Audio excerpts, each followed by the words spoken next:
İran prezidenti Məsud Pezeşkiyan və Səudiyyə Ərəbistanı Vəliəhd Şahzadəsi Məhəmməd bin Salman arasında telefon danışığı olub. APA xəbər verir ki, bu barədə İran prezident administrasiyası məlumat yayıb.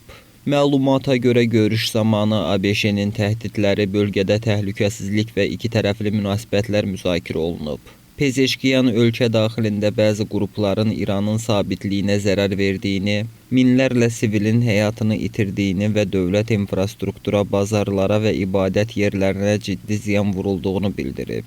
O, həmçinin İslam ölkələrinin, xüsusilə Səudiyyə Ərəbistanının dəstəyinə təşəkkür edərək birlik mesajı verib. Bin Salman isə bölgədə təhlükəsizlik, sabitlik və ölkələrin inkişafının Səudiyyə üçün prioritet olduğunu deyib. O, İranla və digər region ölkələri ilə hərtərəfli əməkdaşlığa hazır olduqlarını, hər hansı bir hücum və təhdid qəbul etmədiklərini vurğulayıb.